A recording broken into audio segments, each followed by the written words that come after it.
For nearly 40 years, my grandfather, Ken Johnson, worked at the edge of America's most classified technology. He began in the Nevada desert testing nuclear weapons, advanced into Cold War development at Lockheed, and ultimately worked inside a Pentagon office so secure it was a sensitive, compartmented information facility, a room built to keep every form of surveillance out. He never spoke about what he did, not to colleagues without clearance, not to friends who wondered, and especially not to family, because secrecy wasn't just expected, it was required. But what he left behind tells a different story. Inside a plain cardboard box passed down to me decades later are documents and artifacts tracing his path through some of the most consequential and classified defense programs in U.S. history. The Polaris submarine-launched ballistic missile, the U-2 spy plane, the SR-71 Blackbird, and early work in space-based intelligence systems that may still remain classified today. There are also the stories that never reached official reports, like the time he claimed to see 2 unidentified craft in the desert sky, or a memory from my dad, a party at their home where 2 guests stood out. Francis Gary Powers, the U-2 pilot shot down over the Soviet Union, and Kelly Johnson, the legendary head of Lockheed's Skunk Works. Today and throughout this series, we'll pull one item from the archive and follow where it leads, into the hidden history of the Cold War, unexplained encounters, and the shadow technologies that reshaped our world. The past doesn't stay silent forever. Sometimes all it takes is opening the right box. I'm Nick Johnson.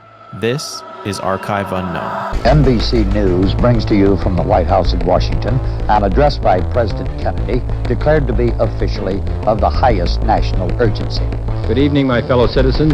This government has maintained the closest surveillance of the Soviet military buildup on the island of Cuba. I occasionally think how quickly our differences worldwide would vanish if we were facing an alien threat from outside this world. And yet, I ask you, is not an alien force already among us? What could be more alien to the universal aspirations of our peoples than war and the threat of war?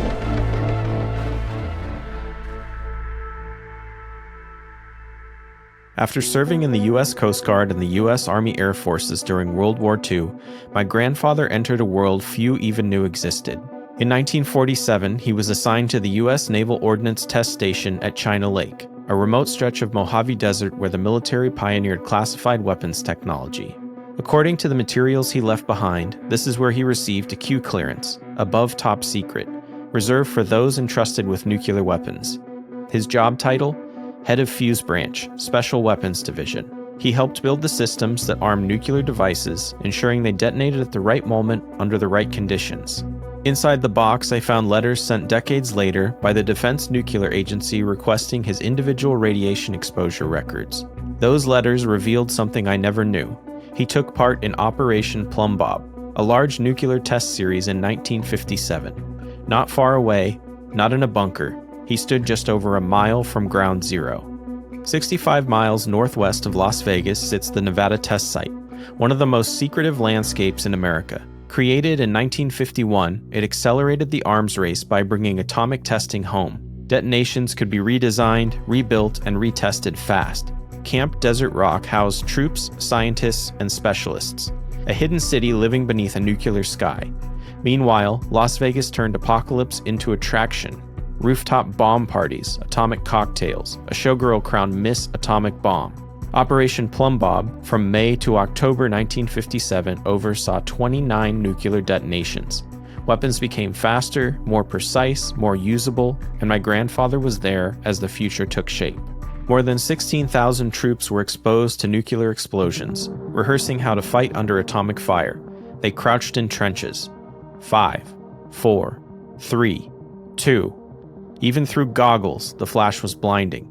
Some later said they saw their bones through closed eyes, then heat, then impact, a physical punch delivered by air. And then, on your feet, advance toward ground zero.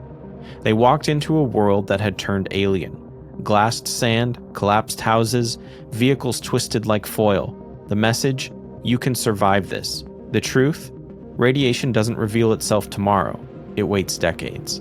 Before the sky could go white, the United States tried to take nuclear fire underground. Pascal A, July 26, 1957. A nuclear device lowered into a vertical shaft. The question, could the Earth contain the blast? The answer, Not yet. Shock and superheated gas erupted up the shaft violently. Pascal A. proved the ground wouldn't go quietly. 1 month later, they tried again, with a sealed shaft, a heavy steel cap welded over the opening. Then, the explosion launched the cap. One high-speed camera frame caught it streaking upward, never to be seen again. Some later estimated the velocity at 6 times escape speed, a steel plate possibly becoming the first human-made object in space, not by rocket, by accident. Pascal showed that nuclear force will always find a path out. But while experiments like these pushed testing downward, the next weapon was being engineered to travel upward, into the sky, and my grandfather would be one of the few cleared to stand close enough to watch. Before sunrise on July 19, 1957, the desert hit a weapon unlike any before it, codenamed John, a nuclear rocket fired from 35,000 feet, the Air-2 Genie, built to erase Soviet bomber squadrons in 1 instant. No guidance, no precision. The fireball did the aiming. At 4:40 a.m., an F-89 Scorpion fired the rocket. 3 seconds later, detonation. A compact nuclear flash, roughly 3,000 feet above the desert floor. No mushroom cloud. This was tactical destruction. Shockwaves rattled steel miles away. Air thumped inside chests. Standing where my grandfather stood, you wouldn't just witness the blast, you would feel it. This wasn't the future being tested, it was the future being armed. Before nuclear weapons took flight above the desert, they were tested on towering steel structures, skeletal launch pads hoisting atomic fire into position. My grandfather observed one of these tower shots up close, a bomb raised more than 100 feet off the ground, carefully positioned so scientists could measure how a nuclear fireball behaved when it bloomed just above the earth. A countdown echoed across Frenchman Flat. 5, 4, 3, 2, 1. The flash wasn't like a sunrise. It was like the sun had been switched on, violently. Even behind goggles, the light forced its way in. The steel tower, tens of thousands of pounds of reinforced metal, did not fall. It ceased to exist, vaporized in an instant, leaving only a column of roiling plasma and a shockwave racing outward. The pressure wave hit late, but hit hard, a wall of air slamming into bodies and equipment. Clothing snapped tight, dust erupted. Some engineers instinctively crouched, others stood firm, knowing data required witnesses. Heat washed over exposed skin, not like a burn, but like stepping too close to an open oven that suddenly confronts you. Tower tests revealed truths the lab never could. Shock pressure at ground level, how heat reflects off terrain, how detonation height transforms destruction, how rapidly radiation saturates a battlefield. They weren't just measuring force, they were measuring survivability. If a nuclear device armed incorrectly, a disaster could start before the mission did. Here, in the open, they learned where the line between function and catastrophe truly lay. My grandfather wasn't reviewing data after the fact, he was in the blast's presence.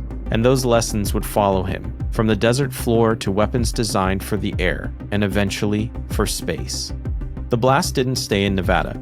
Radioactive dust drifted across Utah, Idaho, the Midwest. Whole towns became downwind subjects. Government experts assured safety. Those letters to my grandfather? They weren't asking what he designed, they were asking what he absorbed. In 1963, the Partial Test Ban Treaty ended most atmospheric nukes. Testing didn't stop, it simply moved underground. Nevada skies once filled with atomic dawn went quiet, but the fear didn't, and neither did the questions. Engineers didn't normally stand this close, so why him? Possibly verifying arming systems under real conditions, possibly observing delivery performance, possibly because his Q clearance put him inside the circle that witnessed what others couldn't. Or his mission was already ascending, from desert testing to aerial deployment to something higher. He wasn't a spectator, he was needed. His eyes were data. Operation Plumbbob wasn't the destination, it was the turning point. The Cold War wouldn't be won with louder blasts, but with information. Who could see first, who could see farther, who could watch from above. Inside this box, next to Fallout records and artifacts, is a file referencing Discoverer 13. Publicly, a research satellite. Privately, part of Corona, America's first spy satellites. And my grandfather's name is in that story. We don't know why, but we're going to find out. Next time, we leave the desert behind, we climb into the skies and then into orbit, where silent cameras look down and change the balance of global power.